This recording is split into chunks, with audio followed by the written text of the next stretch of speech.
Assalamualaikum warahmatullahi wabarakatuh. Perkenalkan, nama saya Muhammad Majid Abdurrahman, NIM 04219013 dari Prodi Sistem Informasi. Kali ini saya akan membahas tentang fuzzy logic. Untuk yang pertama, logika fuzzy. Ini sejarahnya. Logika fuzzy merupakan suatu logika yang memiliki nilai kekaburan atau kesamaran, atau bisa disebut juga fuzziness, antara benar atau salah, adalah Profesor Lotfi Azadeh, guru besar pada University of California, Berkeley, yang merupakan pencetus sekaligus yang memasarkan ide tentang cara mekanisme pengolahan atau manajemen ketidakpastian yang kemudian dikenal dengan logika fuzzy. Logika fuzzy pertama kali dikembangkan oleh Lotfi Azadeh melalui tulisannya pada tahun 1965 tentang teori himpunan fuzzy. Lotfi Azadeh adalah seorang ilmuwan Amerika Serikat berkebangsaan Iran. Meskipun logika fuzzy dikembangkan di Amerika, namun lebih populer dan banyak diaplikasikan secara luas oleh praktisi Jepang dengan mengadaptasikannya ke bidang kendali atau kontrol. Mengapa logika fuzzy yang ditemukan di Amerika malah lebih banyak ditemukan di aplikasinya di negara Jepang? Salah satu penjelasannya, kultur orang barat yang cenderung memandang suatu persoalan sebagai hitam putih, ya tidak, bersalah tidak bersalah, sukses gagal, atau yang setara dengan dunia logika biner Aristoteles. Sedangkan kultur orang timur lebih dapat menerima dunia abu-abu, yaitu fuzzy. Logika fuzzy memungkinkan nilai keanggotaan antara 0 dan 1, tingkat keabuan dan juga hitam dan putih, dan dalam bentuk linguistik, konsep tidak pasti seperti sedikit, lumayan, dan sangat.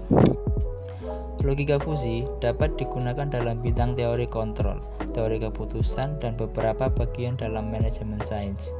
Kelebihan dari logika fuzzy adalah mampu dalam proses penalaran secara bahasa linguistic reasoning, sehingga dalam perencanaannya tidak perlu lagi persamaan matematik dari objek yang dikendalikan. Adapun salah satu contoh dari aplikasi logika fuzzy dalam kehidupan sehari-hari adalah di tahun 1990 pertama kali dibuat mesin cuci dengan logika fuzzy di Jepang yang bernama Matsushita Electric Industrial Company. Sistem fuzzy digunakan untuk menentukan putaran yang tepat secara otomatis berdasarkan jenis dan banyaknya kotoran serta jumlah yang akan dicuci. Input yang digunakan adalah seberapa kotor, jenis kotoran, dan banyaknya yang dicuci. Mesin ini menggunakan sensor optik, mengeluarkan cahaya ke air dan mengukur bagaimana cahaya tersebut sampai ke ujung lainnya. Makin kotor, maka sinar yang sampai semakin redup. Fuzzy logic sudah diterapkan pada banyak bidang, diantaranya teori kendali hingga intelijen buatan, di dunia kedokteran dan biologi, diagnosis penyakit pasien, penelitian kanker, dan sebagainya. Manajemen pengambilan keputusan seperti manajemen basis data untuk query data letak pabrik yang maksimal, penentuan jumlah produksi berdasarkan jumlah stok dan permintaan, klasifikasi dan pencocokan pola, mengukur kualitas air, peramalan cuaca, dan lain-lain. Logika fuzzy umumnya diterapkan pada masalah-masalah yang mengandung unsur ketidakpastian atau disebut uncertainty, ketidaktepatan, impresis, noisy, dan sebagainya. Logika fuzzy menjabatani bahasa mesin yang presisi dengan bahasa manusia yang menekankan pada makna atau arti significance. Logika fuzzy dikembangkan berdasarkan bahasa manusia atau bahasa alami. Metodologi desain sistem fuzzy. Untuk melakukan perancangan suatu sistem fuzzy, perlu dilakukan beberapa tahapan berikut ini. Mendefinisikan karakter model secara fungsional dan operasional. Pada bagian ini perlu diperhatikan karakteristik apa saja yang dimiliki oleh sistem yang ada. Kemudian dirumuskan karakteristik operasi-operasi yang akan digunakan pada model fuzzy. Melakukan dekomposisi variabel model menjadi himpunan fuzzy.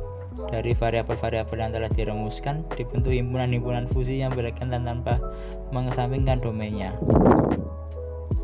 Membuat aturan fuzzy. aturan pada fuzzi menunjukkan bagaimana suatu sistem beroperasi. Cara penulisan antar secara umum adalah if x1 is a1 xa is an, then y is b dengan titik adalah operator or atau n. X adalah skalar dan a adalah variabel linguistik. Hal yang perlu diperhatikan dalam membuat aturan adalah kelompokkan semua aturan yang memiliki solusi pada variabel yang sama. Urutkan aturan sehingga mudah dibaca. Gunakan identitas untuk memperlihatkan struktur aturan. Gunakan penamaan yang umum untuk mengidentifikasi variabel-variabel pada kelas yang berbeda.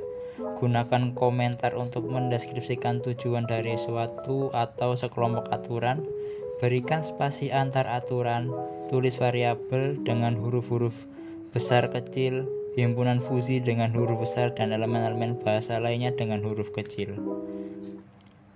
Menentukan metode defusi untuk tiap-tiap variabel solusi.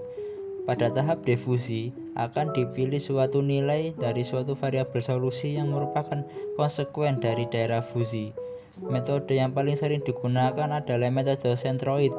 Metode ini memiliki konsistensi yang tinggi, memiliki tinggi dan lebar total daerah fuzzi yang sensitif. Dalam penyajiannya, variabel-variabel yang akan digunakan harus cukup menggambarkan kefuzzian, tetapi di lain pihak persamaan-persamaan yang dihasilkan dari variabel-variabel itu haruslah cukup sederhana, sehingga komputasinya menjadi cukup mudah. Karena itu, Profesor Lotfi Azadeh kemudian memperoleh ide untuk menyajikan dengan menentukan derajat keanggotaan membership function dari musing-musing variabelnya.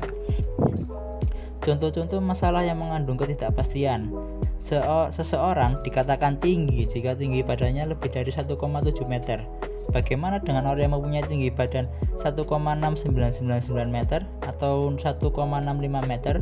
Apakah termasuk kategori orang yang tinggi? Menurut persepsi manusia, orang yang mempunyai tinggi badan sekitar 1,7 meter dikatakan kurang lebih tinggi atau agak tinggi. Contoh kedua, kecepatan pelan didefinisikan di bawah 20 km per jam. Bagaimana dengan kecepatan 20,001 km per jam? Apakah masih dapat dikatakan pelan? Manusia mungkin mengatakan bahwa kecepatan 20,001 km per jam itu agak pelan. Ketidakpastian dalam kasus-kasus ini disebabkan oleh kabulnya pengertian agak, kurang lebih, sedikit, dan sebagainya. Himpunan krips atau tegas. Nilai keanggotaan suatu item X dalam suatu himpunan A ditulis MAX memiliki dua kemungkinan. Satu, berarti bahwa suatu item menjadi anggota dalam suatu himpunan. 0, berarti bahwa suatu item tidak menjadi anggota dalam suatu himpunan. Contoh,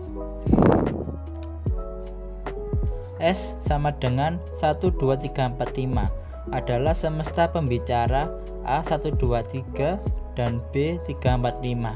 Bisa dikatakan bahwa nilai seperti contoh di bawah, nilai keanggotaannya 2, 3, 4, 2, 3 pada himpunan AB 2, 3, 4, 2, 3, 1 karena 2 adalah A, 3 bagian dari A. Kalau 4 bukan dari bagian A, 2 bukan dari anggota A, dan 3 adalah anggota dari B. Jadi konsep dasarnya adalah logika fuzzi bukanlah logika yang tidak jelas atau kabur, tetapi logika yang digunakan untuk menggambarkan ketidakjelasan. Logika fuzzi adalah teori himpunan fuzzi, himpunan yang mengkalibrasi ketidakjelasan. Logika fuzzi didasarkan pada gagasan bahwa segala sesuatu mempunyai nilai derajat. Logika fuzzi merupakan peningkatan dari logika boolean yang mengenalkan konsep kebenaran sebagian. Yang terakhir, logika klasik atau Crisp logic menyatakan bahwa segala hal dapat diekspresikan dalam istilah binary, 0 atau 1, hitam atau putih, iya atau tidak. Tidak ada nilai diantaranya 2. Logika fuzzi menggantikan kebenaran boolean dengan tingkat kebenaran. Ada nilai diantara hitam dan putih atau bisa disebut abu-abu. Sekian, terima kasih.